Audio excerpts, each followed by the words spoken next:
Bonjour à tous, bienvenue sur la chaîne YouTube Mécanique Sportive, c'est Nicolas. Aujourd'hui, je vous présente le genre de moto qui m'a toujours fait rêver. Une moto sportive, ce qu'ils appellent les super sportives, même avec ce look. Aujourd'hui, c'est la Yamaha R7. R7, on a essayé la MT-07 il n'y a pas longtemps. Ils ont pris le même moteur, le CP2 de 700 cm3, ils l'ont mis là-dedans, avec un châssis un petit peu plus élaboré, une meilleure fourche, du meilleur freinage, pas mal de choses un petit peu mieux.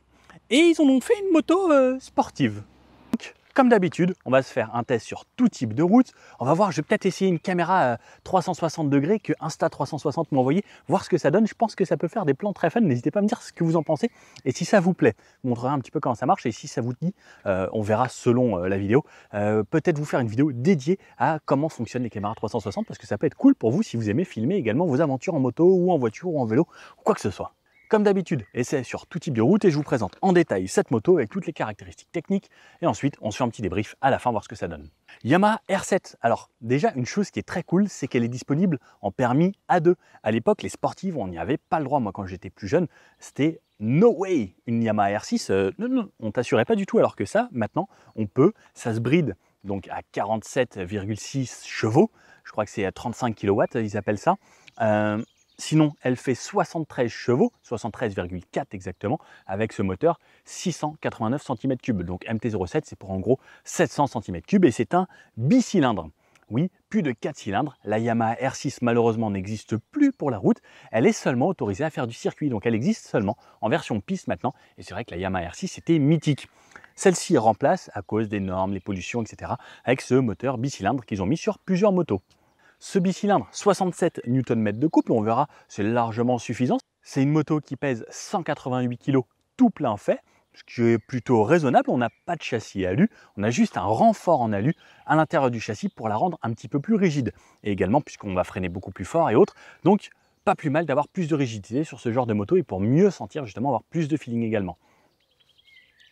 Mais châssis en acier, tout en acier. C'est une moto qui se veut relativement simple, pas de traction control, pas d'anti-wheeling, pas de technologie spécifique, juste un moteur, un ABS et c'est tout. Encore l'embrayage par câble, la simplicité. C'est beaucoup plus simple également à réparer ensuite, il y a moins de technologie. Au niveau du tarif, 9 999 €, c'est très simple, 10 000 € en gros. Elle existe en deux couleurs, soit le Icon Blue, comme aujourd'hui avec ce bleu qu'on connaît de chez Yamaha, qui a toujours eu un petit truc, hein, même sur les YZ ou quoi que ce soit, mais ça m'a toujours fait rêver quand je voyais les compétitions de cross. Mais là, ce biton, qui est en fait sur cette version, je trouve ça extraordinaire. Ce bleu là, satiné, mat, mixé avec ce bleu brillant, mais ce bleu foncé, je la trouve extraordinaire. J'ai hâte de faire la future Yamaha R1 aussi. Ce sera la semaine prochaine, normalement.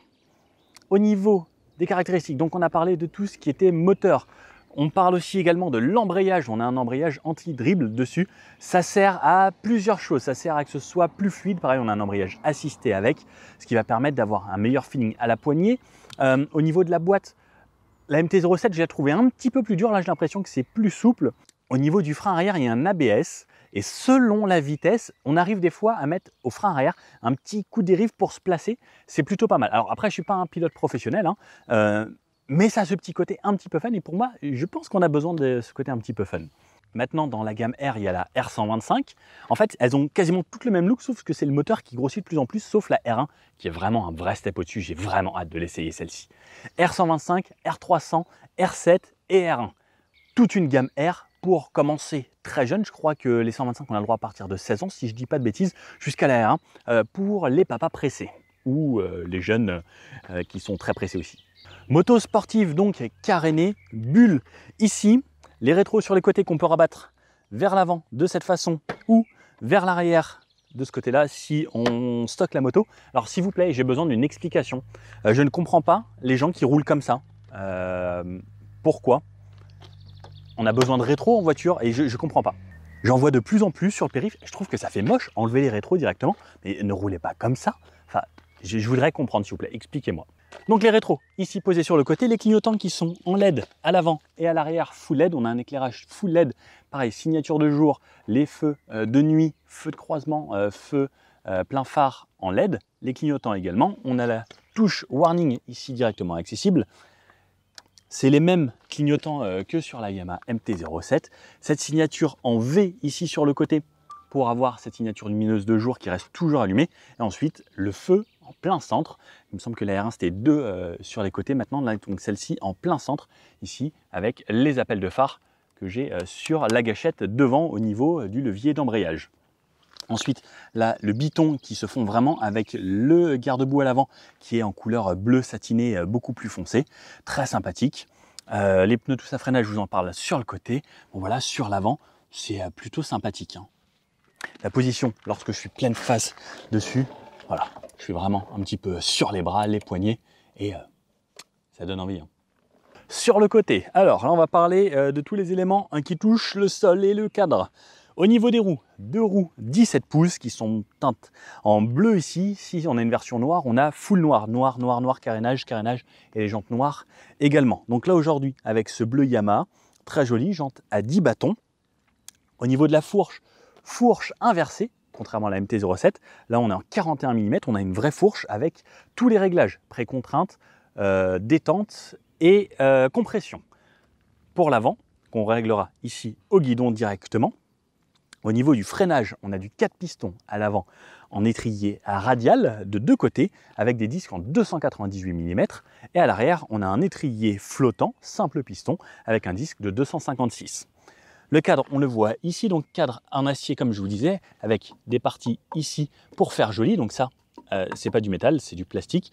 Ensuite, on a les commandes ici qui sont relevées, parce que moto sportive, avec le long petit pic qui va venir frotter, on peut voir qu'il y a déjà des collègues qui sont amusés à frotter les cale-pieds. Le freinage ici avec le maître cylindre et le levier full métal. L'échappement qui ressort par en dessous. Le bras arrière ici qui est en acier également, mais plutôt joli, qui remonte vraiment comme une vraie moto sportive. Sur le côté, donc ce moteur ici positionné assez bas, le CP2, donc avec ce bicylindre à 700 cm3. Les carénages qui cachent tout juste, qui laissent rentrer un petit peu d'air ici au niveau de l'échappement. Pour faire plus joli, hein, ils ont quand même mis un petit cache pour ne pas vous brûler. Le réservoir ici, on a 13 litres de réservoir d'essence. La moto consomme très peu. Au final, moi quand j'ai roulé, en roulant à la cool, nationale, départementale avec du 90, un petit peu de 110 et du 70 et du périph, j'étais à 3,9 litres, ce qui est vraiment très cool. Après, c'est sûr que si vous attaquez, ça va être différent. Mais là, par exemple, j'ai fait beaucoup de villes sur la fin, je suis à 4 litres de moyenne. Bah, c'est vraiment pas mal, hein. Très économique au final, ce bicylindre. Hauteur de selle, 835 mm, donc 83 cm et demi. Moi, je fais 1,80 m. Regardez, j'ai les pieds bien à plat avec les jambes un peu fléchies. Lorsque je monte sur la moto, donc jambes très pliées, on va pouvoir venir bien se caler sur les carénages ici.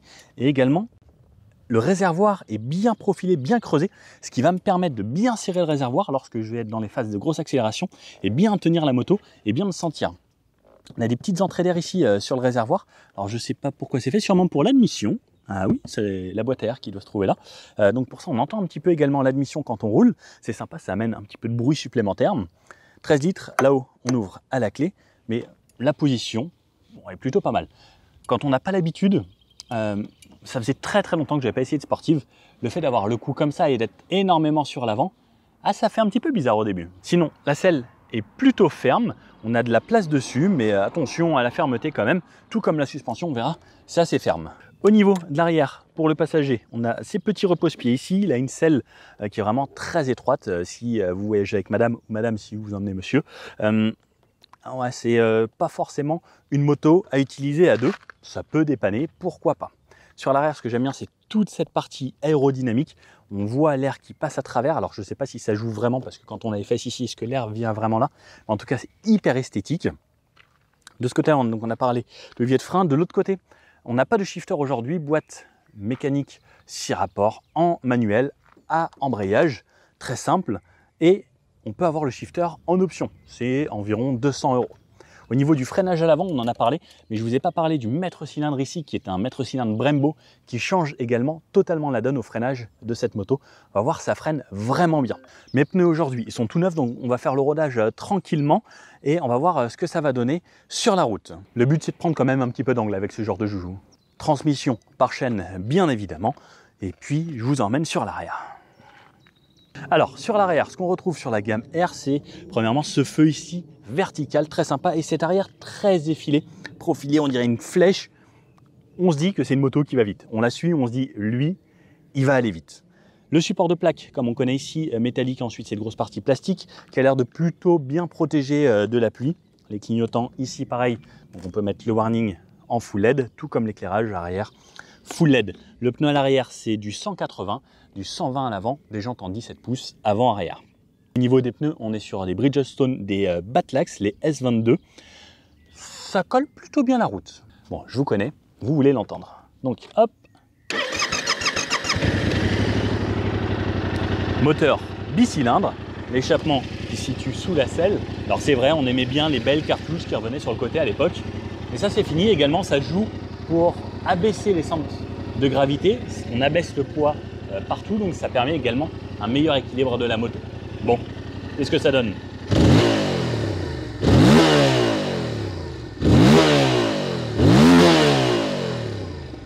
Ça chante plutôt pas mal. Au niveau de la largeur de la moto, si on y pense, pas souvent, mais 70 cm et demi, ce qui permet de se faufiler assez facilement dans les bouchons en interfile. Également, le fait d'avoir une petite moto compacte, ça permet d'aller plus vite. Et au niveau de l'empattement, entre l'axe de la roue avant et l'axe de la roue arrière, on a 1395. Moto plutôt stable. Bon, je vous montre rapidement le tableau de bord et ensuite on va l'essayer. Allez, je vous emmène avec moi directement. Si je monte sur la moto, vous montrer à quoi ressemble tout ce tableau de bord. Donc, lorsqu'on est ici, on a un magnifique T ici. On a l'impression que c'est usiné dans la masse, mais en fait, je crois pas, puisque sinon on aurait toutes les rainures partout. On a la fourche avec les réglages ici, donc la tension, la compression ici, high, slow, et pareil de ce côté-là.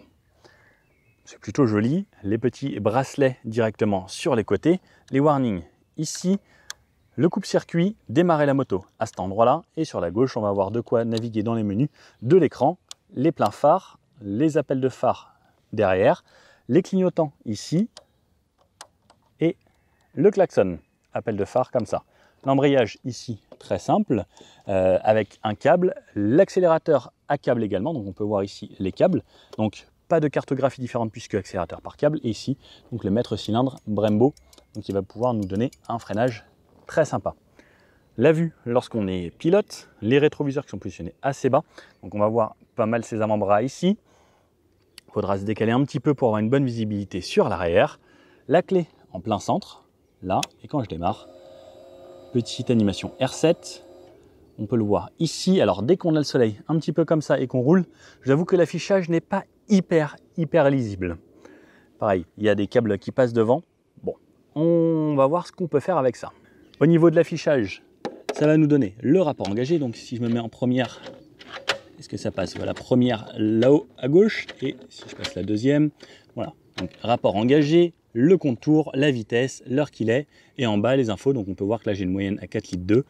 La conso instantanée, le trip, le dernier trip, le kilométrage total de cette moto, combien de degrés il fait actuellement dehors, la température du moteur. Et voilà à peu près les infos qu'on a. Sur le haut, on a, si on est en neutre, les clignotants et autres. Voilà, très simple cette moto. Bon, il ne nous reste plus qu'à aller l'essayer et voir ce que ça donne sur la route. Allez, plein fait, c'est parti maintenant pour l'aventure en roulant. On va pouvoir aller se faire un petit peu plaisir. On commence par de la ville, ensuite petite route, autoroute, pour ensuite finir vers des petites routes plus sympas que j'avais découvert avec le club moto dans lequel j'étais il y a une dizaine d'années. Démarrage. Ça devrait être cool.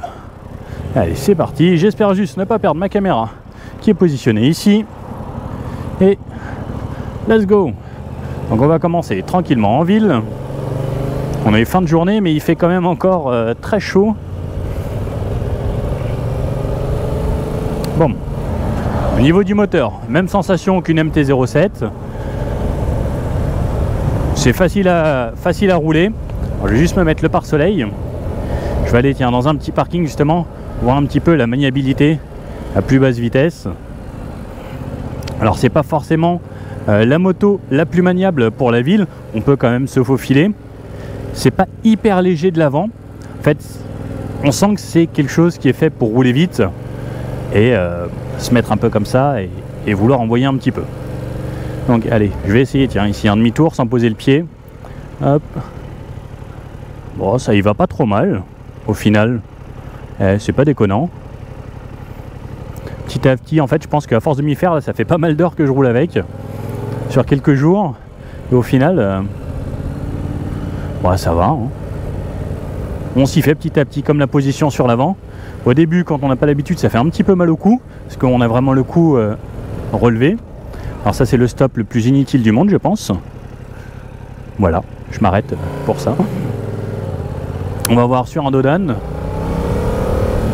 Alors, hop. Ouais, ça va, ça filtre pas trop mal. J'ai hâte de voir sur les petites routes où ça sautille vraiment beaucoup ce que ça va donner. Ouais, c'est plutôt agréable. Ouais, quoique sur les Donan, franchement, c'est pas mauvais. Je m'attendais à beaucoup plus raide sur ce genre de défaut. Allez, hop. Donc on roule à la cool. J'adore, je suis trop content d'avoir ce genre de moto. On va pas se mentir, c'est le type de moto qui fait rêver un petit peu tout le monde. Les gens qui vous voient dans la rue, ils disent waouh, le mec ça doit être un pilote. Et c'est vrai que quand on regarde le look de la moto, on se dit ouais, c'est une moto de pilote quoi. Au niveau du freinage, on sent qu'on a un bon mordant sur l'avant, mais ça reste très progressif si on y va doucement. Il y en a des fois certains qui ont trop de mordant. Par contre, si vous appuyez fort, j'ai fait 2-3 stoppies sans le faire exprès. Enfin, en y allant un petit peu. Mais on sent qu'il est progressif pour la ville, ça va être une bonne chose. J'avais essayé une moto, une Street Triple RS, où j'avais trouvé ça hyper violent en fait. Après, on s'y fait comme d'habitude. Mais des fois, c'est un peu trop violent. Je vais fermer pour que vous ayez le meilleur son. Ah, ça fait du bien de rouler. Donc, à 50, je peux me mettre en quatrième. Je suis à 2500 tours. On peut rouler à la cool, pas forcément obligé de rouler à fond. On peut tomber les rapports. Donc, pas de shifter sur cette moto aujourd'hui. On peut doubler facilement. On peut se faufiler pas trop mal. Hop, bonjour messieurs. J'adore même le petit scooter 50 qui dit bonjour, ça fait plaisir.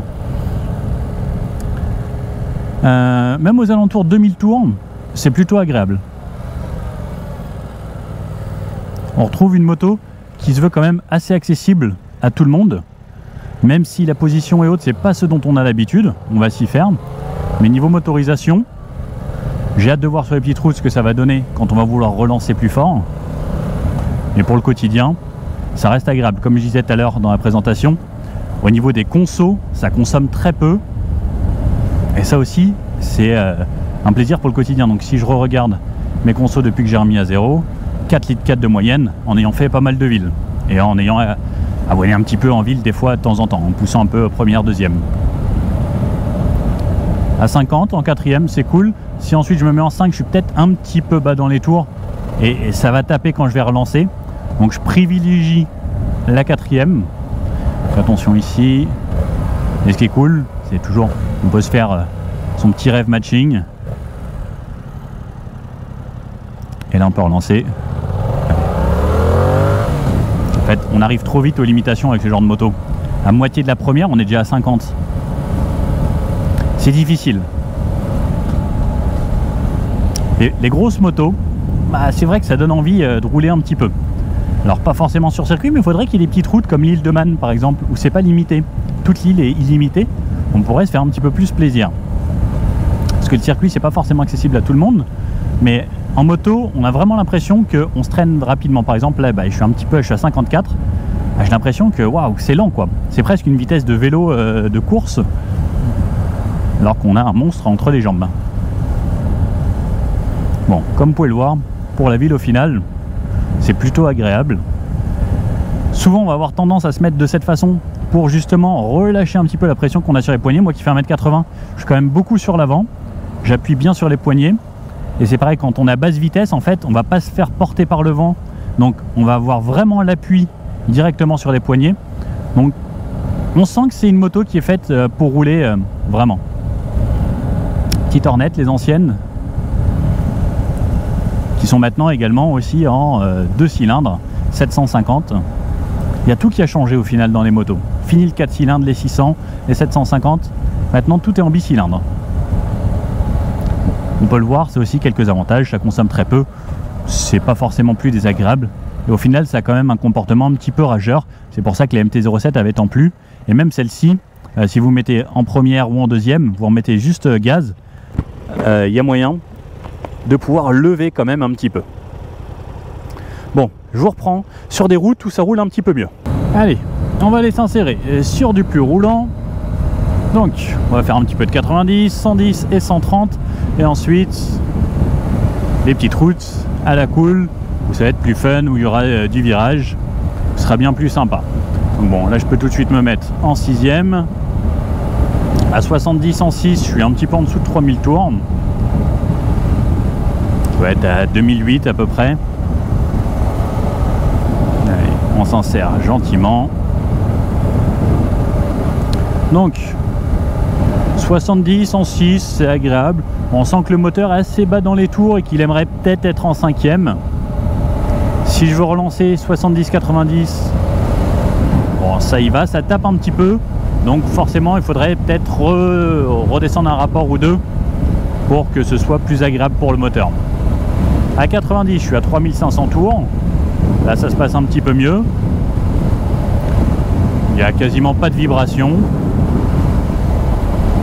Il commence à y avoir un petit peu de vent. On est pas mal.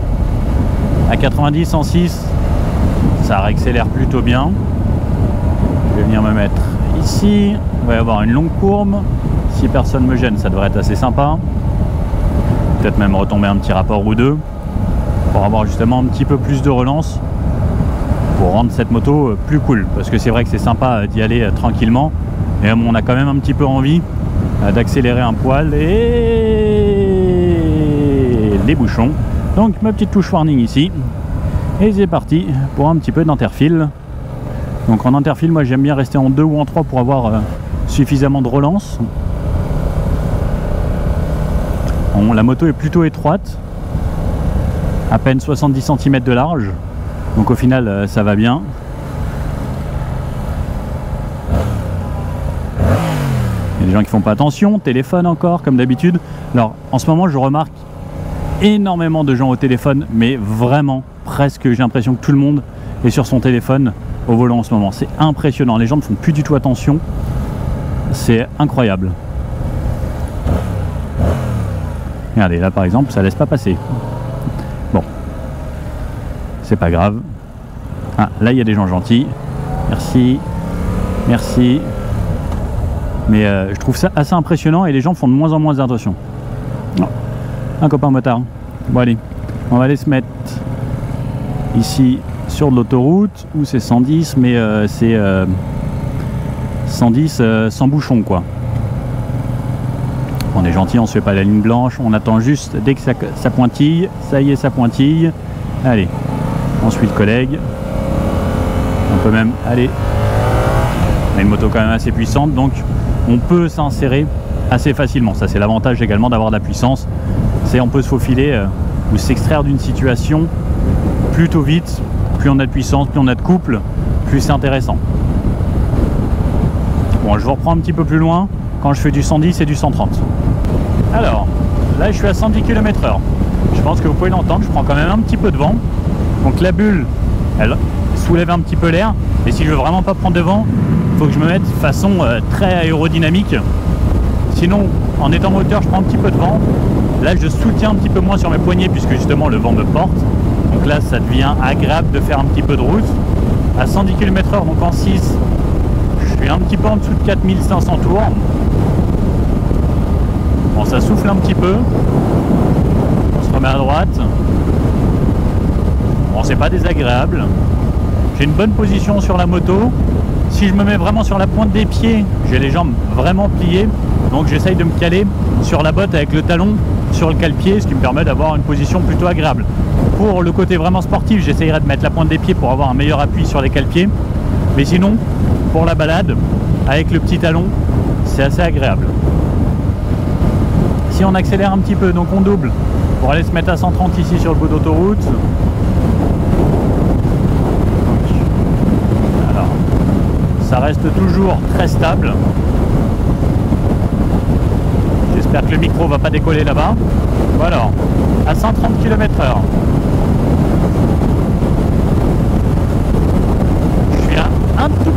5000 tours. Là on sent que la moto elle en veut un petit peu, ça commence à bien souffler donc on peut se baisser un poil. Mais conduire comme ça tout le temps, c'est pas forcément intéressant. Donc là comme il fait plus de 30 degrés encore, on va dire que ça reste agréable de prendre l'air. Mais ça souffle un poil quand même.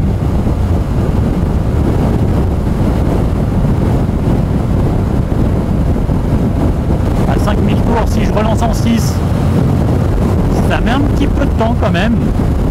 On sent que c'est une moto qui a pas tant de chevaux que ça. Donc c'est plutôt sur les petites routes sinueuses qu'on va pouvoir s'amuser à mon avis.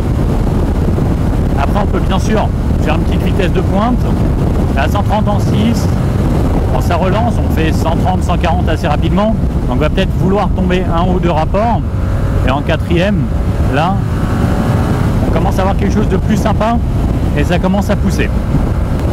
Donc en 4 à 130 km/h par exemple, je suis à quasiment 7000 et à 7000, ouais,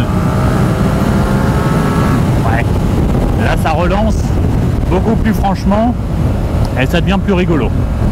Bon, on est arrivé sur ma petite route favorite qui est bien sinueuse. On va voir ce que ça donne. On se fait un premier tour à la cool en 3, comme ça on peut reprendre sur le couple. Donc on n'oublie pas, hein, les pneus sont neufs. Le but c'est pas forcément d'aller poser le genou ou d'aller poser un bassin par terre. Mais on sent que ça y va bien, que c'est fait pour pencher. Enfin clairement c'est le genre de moto qui est vraiment faite pour. Alors là ici c'est pas mal bosselé. En super sportif comme ça, c'est pas forcément l'idéal. Bon, on va pas s'énerver tout de suite Nico. On a dit qu'on se faisait le premier tour à la cool. Ça s'emmène bien. On sent qu'il y a un petit peu d'inertie avant de l'emmener. Belle Mustang. Mais non, c'est sympa. On appuie un peu sur le guidon. Ça s'emmène. Regardez, en plus les couleurs comme c'est beau à cette heure-ci. Je trouve ça sublime. Sur une longue courbe. C'est franchement très très sympa. On a envie de se faire plaisir. Clairement. Et, on se dit, j'ai envie d'aller pencher un petit peu, se décaler, aller poser le genou, mais bon, je suis en jean. Si je pose un genou, je vais y essayer une rotule. Ça va pas forcément le faire.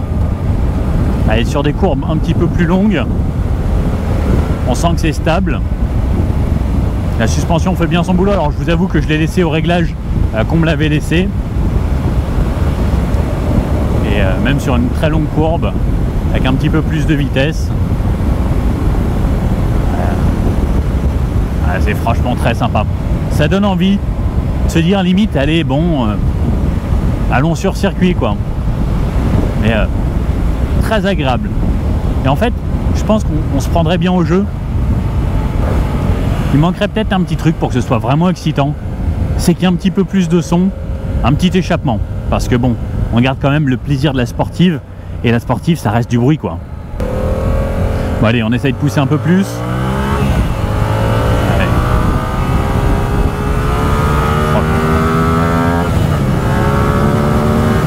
Il y a un petit shift light qui m'indique quand passer le rapport. Allez, la longue courbe.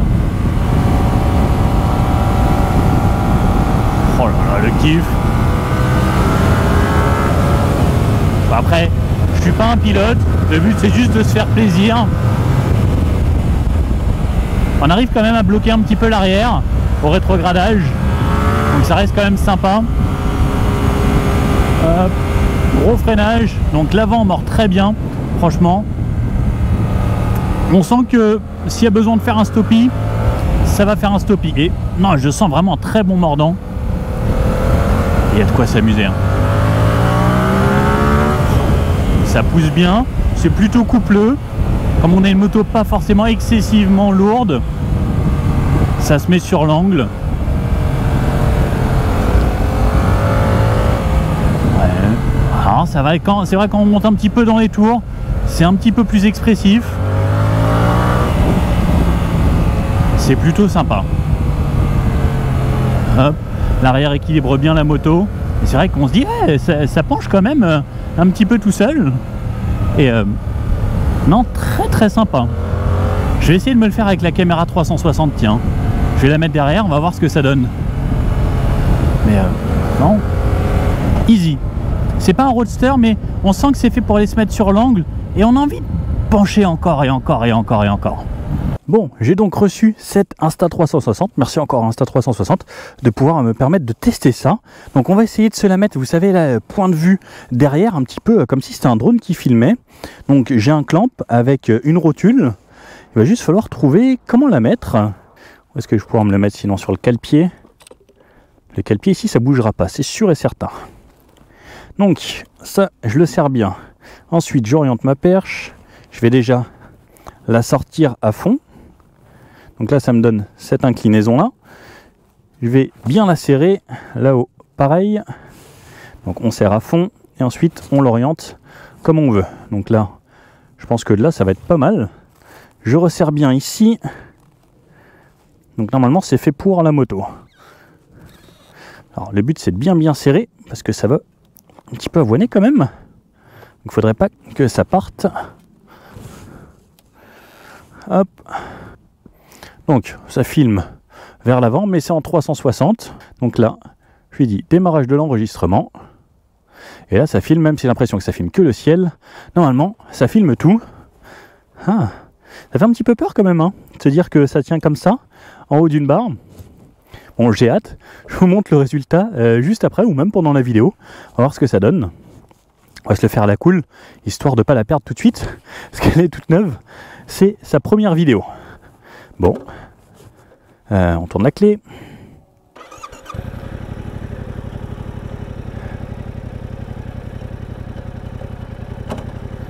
C'est parti, let's go.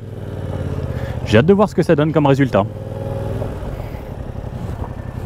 Hop. Bon. Allez. Tant que je vois la perche dans le rétro, c'est qu'elle est encore là.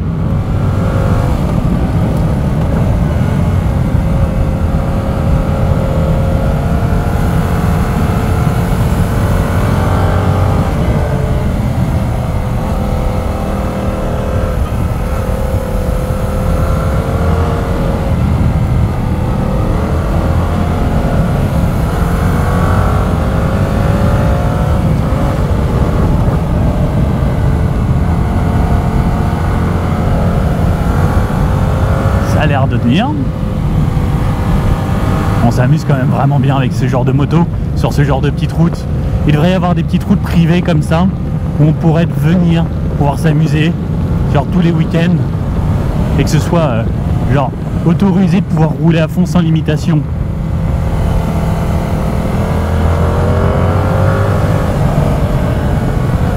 Alors j'ai l'impression qu'elle s'est un petit peu baissée, peut-être fallu la serrer un poil plus. Je pense que le plan va être très cool.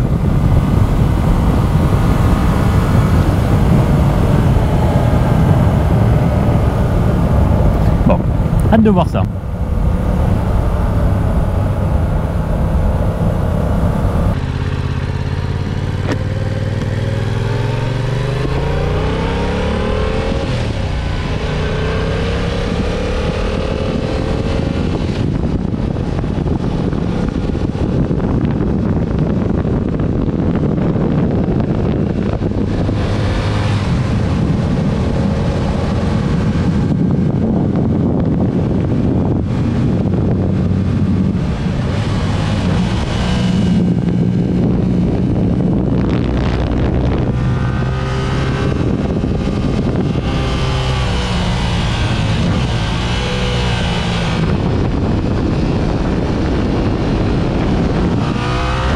Bon alors, cette Yamaha R7, bon, une bonne moto, quelques petits compromis, mais la simplicité. C'est vrai qu'en 2023, on pourrait s'attendre à quelque chose d'un petit peu plus moderne, des fonctions supplémentaires, mais ils ont gardé la simplicité, la base. Pareil, au niveau du cadre, on reste sur un cadre acier, quelque chose de basique, en gros une MT-07 avec une sportive plutôt accessible, ce qui est assez sympa. Au niveau du comportement routier, bon, on a pu le voir, ça freine bien, ça tient plutôt bien la route. Le fait qu'on puisse régler ses amortisseurs, ça reste un vrai plus. Bon, j'avais des pneus neufs, je ne suis pas non plus un pilote ultra expérimenté. Mon but non plus n'est pas de faire n'importe quoi et on était sur la route, mais on peut quand même prendre du plaisir.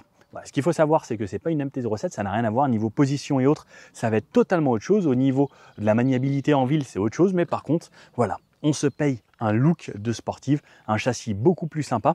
Et ensuite, à vous de s'améliorer. On a au final que 73 chevaux, ce qui au final reste assez faible comparé à des motos qui même à l'époque des 600 faisaient 100, 120, 130 chevaux. Plus rien à voir, effectivement on évolue, mais au quotidien ça reste une bonne moto parce que ça consomme pas grand chose, en balade on peut y aller à la cool, mais voilà, on n'a plus le caractère du 4 cylindres qu'on aimait tant, c'est pareil au niveau de la sonorité, c'est totalement différent. D'ailleurs n'hésitez pas à me dire, est-ce que vous préférez du bicylindre ou du 4 cylindres? Perso, moi j'ai toujours été la team plus 4 cylindres, mieux c'est. C'est comme dans les voitures, un V12 pour moi ça a toujours été mélodieux, ça a toujours été un petit plus. C'est vrai que le bicylindre, ça a ce petit côté un petit peu nerveux et autres. La MT-07, les gens aiment bien parce que effectivement, juste au coup de gaz, en première ou en deuxième, ça lève, ça permet d'avoir une moto assez accessible à pas mal de monde, sans que ce soit trop puissant, sans se faire trop peur non plus. Donc, il y a des pour et des contre, mais voilà, n'hésitez pas à me dire ce que vous en pensez. Pour moi, c'est une bonne moto, mais qui mériterait quand même actuellement d'être mise à jour avec des contrôles de traction, des infos plus poussé au final sur l'écran, puisque là on a vraiment la base. Bon, après la base ça reste bien, mais voilà, j'aurais bien aimé avoir plusieurs modes, par exemple le shifter de série, bon voilà, des petits trucs en plus. Si vous avez aimé cette vidéo, n'hésitez pas à mettre le petit pouce bleu, à vous abonner, qu'on soit bientôt 100 000 sur la chaîne. S'il y a d'autres motos qui vous plaisent ou d'autres voitures ou autres, n'hésitez pas à me le mettre dans les commentaires. Je fais une petite liste ensuite et si on a pas mal de retours, j'essaye de faire ce véhicule. Si vous avez des questions, n'hésitez pas dans les commentaires. Et je vous dis à bientôt pour une prochaine moto. Et la prochaine, c'est la grande sœur, la Yamaha R1. A plus, ciao.